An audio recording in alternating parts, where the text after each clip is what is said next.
여러분 안녕하십니까, 진성호입니다. 진성호의 직설 시작합니다. 지금 바른미래당이 막장 드라마에 나오는 아주 코미디 정당이 되고 있습니다. 제가 듣기에는 정말 거북한 발언들이 서슴없이 나오고 있고요.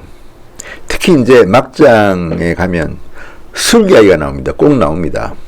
술 먹고 그랬지, 너도 술 먹고 그랬지. 정말 입에 담기 어려운 이야기들이 지금 바른미래당 대표와 최고위원들 입에서 흘러나오고 있습니다. 특히 하태경 최고위원은 손학규 대표의 면전에서 아주 세게 발언했습니다. 독재다. 나이가 들면 정신이 퇴락한다. 모르겠습니다. 나이가 들면 정신이 퇴락한다.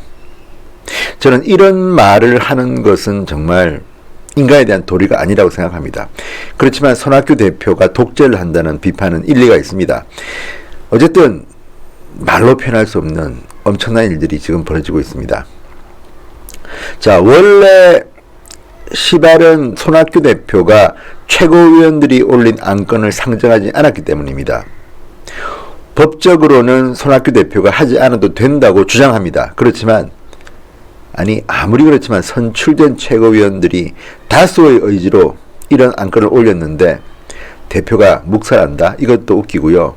또 그렇다고 해서 면전에서 나이가 들면 정신이 퇴락한다는 발언도 온당하지 않은 것 같습니다. 어쨌든. 그리고 또 하나, 문재인 대통령도 이 말을 들으면 좀 움찔할 것 같다는 이런 표현도 있습니다. 하태경 최고위원이 이런 말을 했습니다. 손 대표 면전에서, 손 대표를 겨냥해서, 한 번 민주투사는 영원한 민주투사가 아니다. 민주투사가 대통령이 되면 독재를 하기도 하고 당대표가 되면 당독재를 하는 경우도 많다. 나이가 들면 정신이 퇴락해 끊임없이 혁신해야 하는 것이 정치가의 숙명이다. 그러면서 혁신하지 못해 몰락한 정치가를 수없이 많이 봤다고 말했습니다.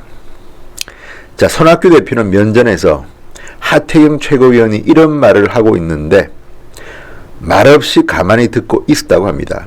그리고 회의가 끝난 뒤 기자들에게는 당대표로서 공격을 받고 있지만 금도가 살아있는 정치가 됐으면 좋겠다, 이렇게 말했다고 합니다. 이 대목에서는 하태경 최고위원이 좀 심한 것 같네요. 다른 건 모르지만 정치가들은 나이, 지역, 성별 이런 것을 이유로 공격하는 것은 좋지 않습니다. 물론 사석에서는 이런 이야기를 할 수 있을 수도 있겠습니다만 지금은 또 어떤 세상입니까? 고령화 사회 아닙니까?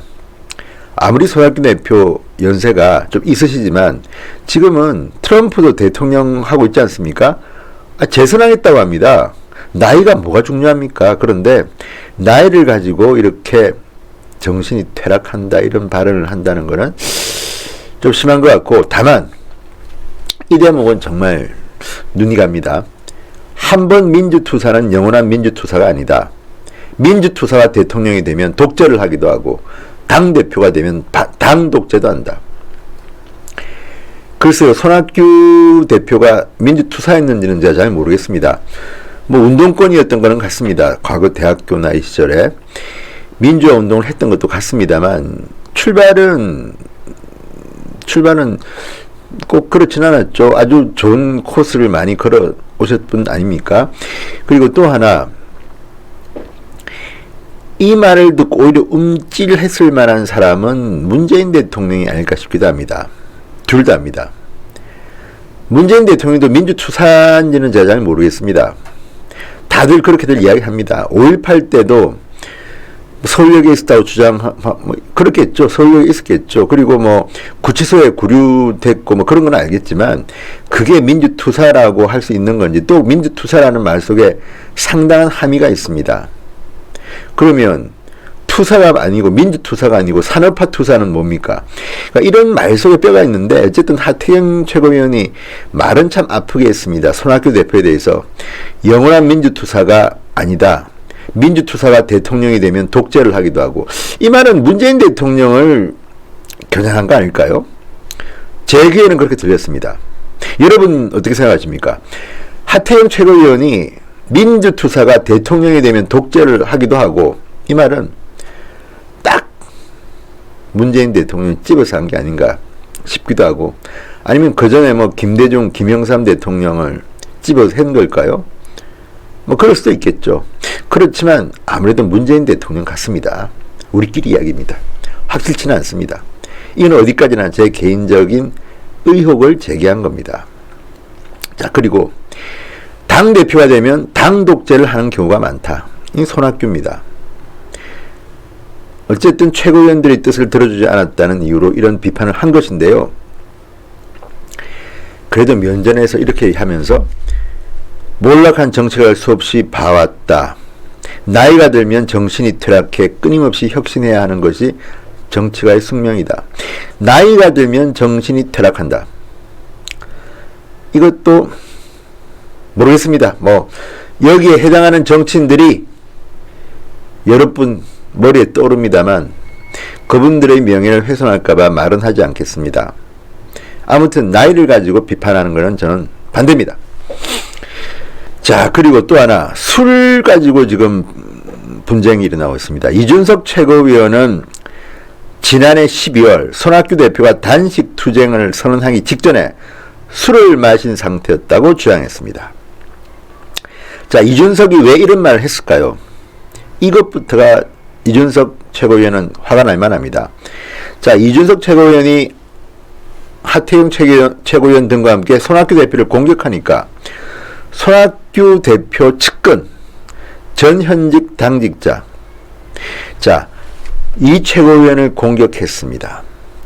과거에 술 마시고 유세를 했다, 이런 말을 한 겁니다.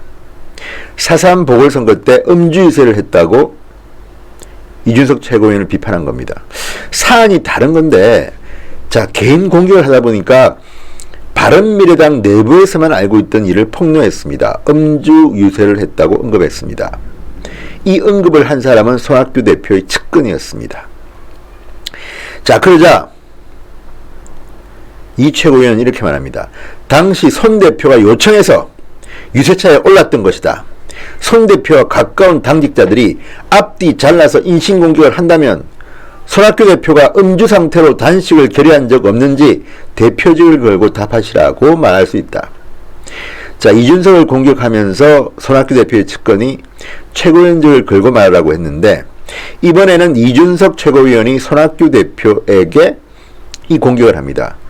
그때 여러분 기억하시죠? 손학규의 단식, 아우 엄청났습니다. 그때 상당히 미디어의 스포트라이트를 받았던 단식이었는데, 그 단식이 음주 상태로 시작했다면, 결의했다면, 이것도 코미디인데 이 내부 비밀을 이준석 최고위원이 또 깐 겁니다. 그러니까 지금 바른미래당은 한마디로 콩가루입니다. 콩가루 집안입니다. 그러니까 이번 상황에서 나온 두 가지 사실, 손학규 대표는 음주 상태로 단식을 결의한 의혹이 있다. 이준석은 음주 상태로 4.3 보궐선거 때 음주 유세를 한 의혹이 있다. 둘 다 사실일 가능성이 더 높은 것 같습니다만 사실관계는 누가 고소를 해서 수사를 해봐야 알겠습니다. 아무튼 이런 바른미래당 내부의 치부들이 지금 막 공개되고 있는 겁니다. 그리고 오늘 하루 내내 이 기사, 손학규 대표의 면전에서 하태경 최고위원이 했다는 나이 들면 정신이 퇴락, 이 헤드라인이 하루 종일 정치면 많이 본 기사를 차지하고 있습니다. 참 바른미래당 창피스럽습니다. 법적으로만 하면 손학규 대표가 오를 수도 있지만 지금 내년 총선이 10개월, 11개월 남은 이 상황에서 당대표가 이렇게 버티고 있고 최고위원들이 반발하는 모습이 계속된다면 제가 걱정할 일은 아닙니다만 바른미래당의 정당으로서의 이미지는 대단히 나빠질 겁니다. 결단할 사람은 결단하고 아니면 적당히 사세요. 그냥 뭐 유승민 의원도 한국당에 안 온다니까 오지 마시고 다 열심히 하십시오. 그리고 최종적으로는 국민들이 선택합니다. 안철수 전 대표는 독일에서 언제 오는지 모르지만 또 손학규 대표는 안철수 대표가 오면 물러나겠다. 그렇지만 지금은 아니다. 이렇게 말도 했고요. 추석 때까지는 아마 본인 할 것 같습니다.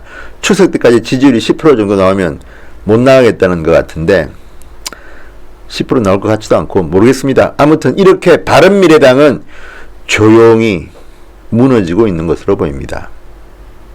그리고 나이 가지고 뭐라고 하지 마십시오. 어쨌든 오늘 하루 종일 나이가 들면 정신이 퇴락한다는 이 말이, 하태영 최고위원의 말이 계속 미디어를 장식하고 있습니다. 진성화의 직설 여기까지입니다. 여러분 대단히 감사합니다.